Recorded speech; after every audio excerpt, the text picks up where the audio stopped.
नमस्ते, स्वागत है आप सभी का आपके अपने YouTube चैनल पर। जैसा कि हम सब जानते हैं, हमने खोटा में व्याकरण की सीरीज़ शुरू की थी। उस सीरीज़ में जो है हमने लगभग व्याकरण के सभी कंटेंट को जो है क्लियर कर लिया, पढ़ लिया।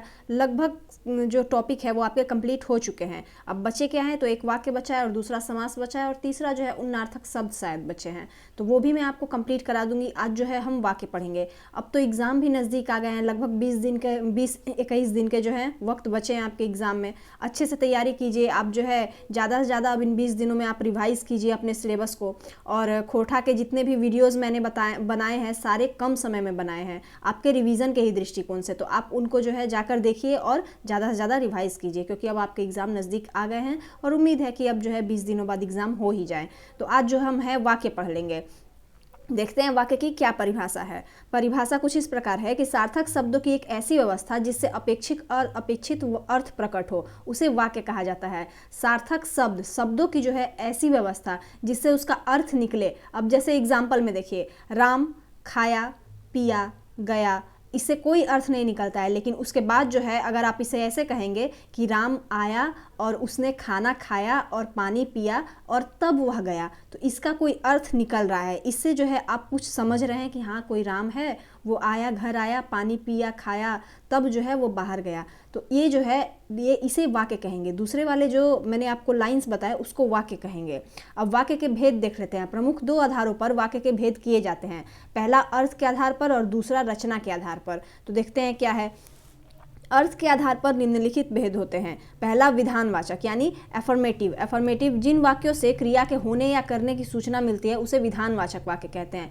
जिस वाक्य से जो लगे कि हाँ क्रिया हो रहा है, वो जो है सिंपल सेंटेंस होगा, तो उसे जो है आप विधानवाचक शब्द कहेंगे। जैसे एग्जाम्पल देख लीजिए, हामे खा हो, सीता पढ़े लागल हिक, ऊ दूध पियो है। इससे लग रहा है कि हाँ हम खा रहे हैं, लेकिन इसमें एक्स्ट्रा और कोई क्रिया नहीं है। इसमें जो है खाना जो है मेन वर्ब है यहाँ पर। तो वही बात है कि इसमें एक्स्ट्रा क्रिया 2-3 क्रिया नहीं रहेगा, सिंपल सा एक क्रिया रहेगा और वो सेंटेंस जो है वो सिंपल रहेगा, तो वो विधानवाचक आपका वाक्य हो जाएगा।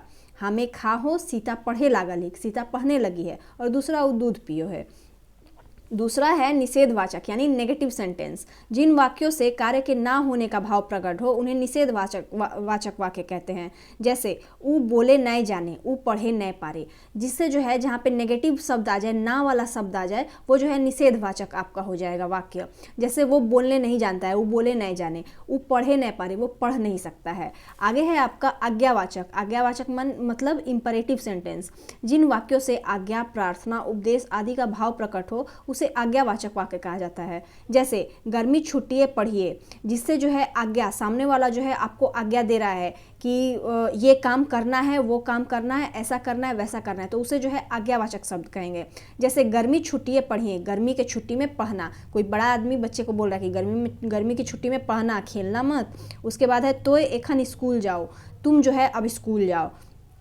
फजीरे घूमना बेस बात है कही, कटी तो है बैठा, थोड़ा आप बैठिए। तो ये सब जो है इसके एग्जाम्पल्स है। आगे है प्रश्नवाचक वाक्य यानी इंट्रोगेटिव सेंटेंस। इंट्रोगेटिव मतलब जिसमें आप प्रश्न कर रहे हैं, प्रश्न पूछ रहे हैं, वही है इंट्रोगेटिव सेंटेंस।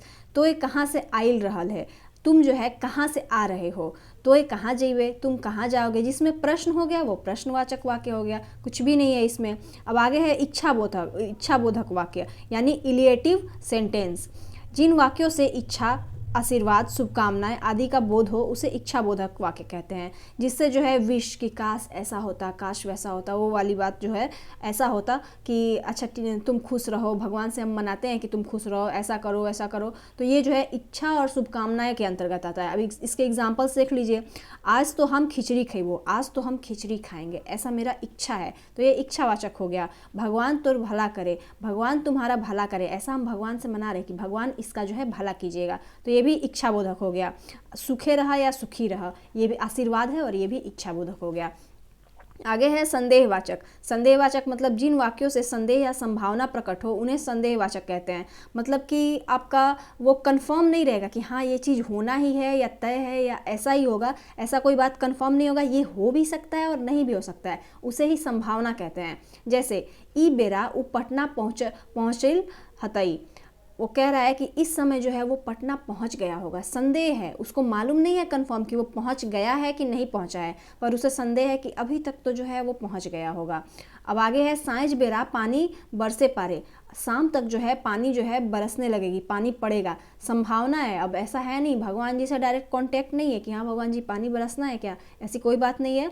वो जो है कहने वाला व्यक्ति बता रहा है कि ऐसा हो सकता है कि आज शाम तक पानी पड़ जाए, ये संभावना है। खाना खाई के सुतल हतई, खाना खा के सोया होगा, सोया होगा मतलब कि अभी टाइमिंग उसका यही है सोने का, खाना खा के सोया होगा, लेकिन कंफर्म नहीं है कि वो सोया ही होगा। ऊ काल्हे रांची ले घूरे पारे, वो कल रांची से घूमकर आ जाएगा, संदेह है, कंफर्म नहीं है, तो यही हो गया संदेहवाचक। अब आगे है विस्मयादि बोधक। विस्मयादि बोधक में देख लीजिए, यानी एक्सक्लामेटिंग सेंटेंस, जिन वाक्यों से आश्चर्य, घृणा, क्रोध, शोक आदि का बोध हो उसे विस्मयादि बोधक कहते हैं। मतलब कि अचानक से आदमी के चौंक जाना, अरे ये कैसे हो गया, छी छी ये कितना गंदा है, या अरे वाह कितना सुंदर है, कितनी अच्छी खुशबू है। तो ऐसा सब जब एक्सप्रेशन आए तो उसे विस्मयादि, मतलब विस्मय वाला, वो आपको आश्चर्य में डाल दे। कैसा भी, अगर गंदा एक्सप्रेशन है तो वो भी आपको आश्चर्य में डालेगा, अच्छा कोई चीज़ फील हो रहा है तो वो भी आपको विस्मय में डालेगा। तो वही बात है। एग्जाम्पल्स देख लीजिए, वाह कतेक बेस है, वाह कितना अच्छा है, कितना सुंदर है, ये विस्मय आश्चर्य है। और छी वो कितना लेटरा हकई, छी वो कितना गंदा है, ये घृणा है। हाय एकर नाम काम दुइयो सिराए गला, हे भगवान इसका नाम और काम दोनों गया, खत्म हो गया। खबरदार तो आगू मत आवा, खबरदार तुम आगे मत आना, तो ये जो है क्रोध है। तो यही बात है, यही विस्मयादि बोधक है। आगे है शर्तवाचक वाक्य यानी कंडीशनल सेंटेंस। तो कंडीशनल सेंटेंस में देख लीजिए, जिन वाक्यों से एक क्रिया का होना दूसरे क्रिया के होने पर निर्भर करता हो उसे शर्तवाचक या संकेतवाचक वाक्य कहते हैं। जैसे बरखा होतवई तो धान होतवई, ये जो है एक दूसरे पे डिपेंड है कि ऐसा होगा तभी ये काम होगा, बारिश होगा तभी धान होगा। पानी पतलई तो गर्मी कम हतलई, पानी अगर पड़ेगा तभी गर्मी कम होगा। ये जो है दूसरे पे, एक दूसरे पे डिपेंड है और ये शर्त है। पढ़तलई तो बाबू बनतलई, अगर पढ़ोगे तभी बाबू, बाबू मतलब ऑफिसर, यहाँ पे आप लोग का बाबू नहीं, ऑफिसर से ये जो है रिलेट है। तो पढ़ोगे तभी तुम बाबू बनोगे यानी ऑफिसर बनोगे। रचना के आधार पर वाक्य के 3 भेद होते हैं। अब रचना के आधार पर देख लीजिए, अभी हमने जो पढ़ा वो अर्थ के आधार पर पढ़ा, अब रचना के आधार पर पढ़ लेते हैं। सरल वाक्य यानी सिंपल सेंटेंस, संयुक्त वाक्य यानी कंपाउंड सेंटेंस और मिश्र वाक्य यानी कॉम्प्लेक्स सेंटेंस।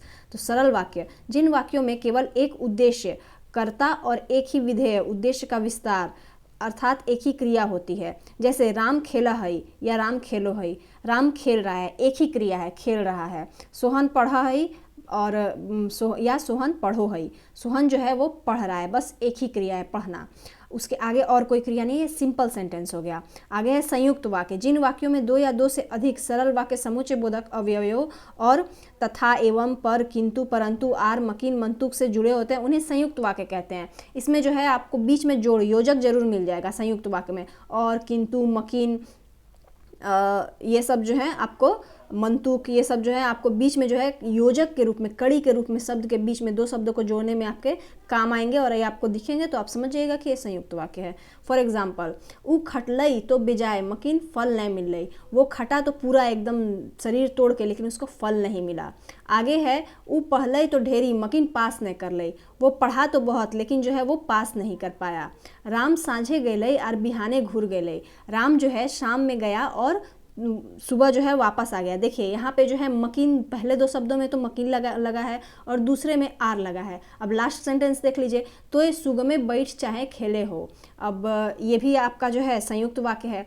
आगे है आपका मिश्र वाक्य, जिन वाक्यों में एक मुख्य या प्रधान वाक्य हो और अन्य आश्रित वाक्य उपवाक्य हो उन्हें मिश्रित वाक्य कहते हैं। इनमें एक मुख्य उद्देश्य और एक विधेय के अलावा एक से अधिक सामाजिक क्रियाएं होती है। इसमें जो वाक्य है एक दूसरे पे, एक जो है मेन जो वाक्य होता है वो मेन होता है और दूसरा जो है उस पहले वाले वाक्य पे आश्रित होता है।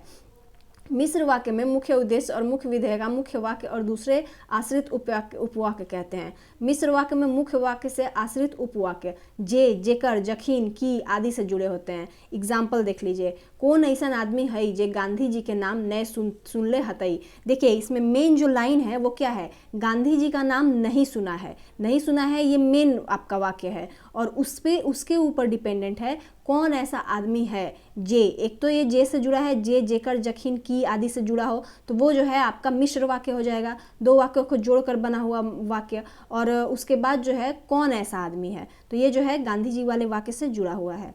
तो उम्मीद है कि आपको वाक्य जो है सेशन समझ में आया होगा।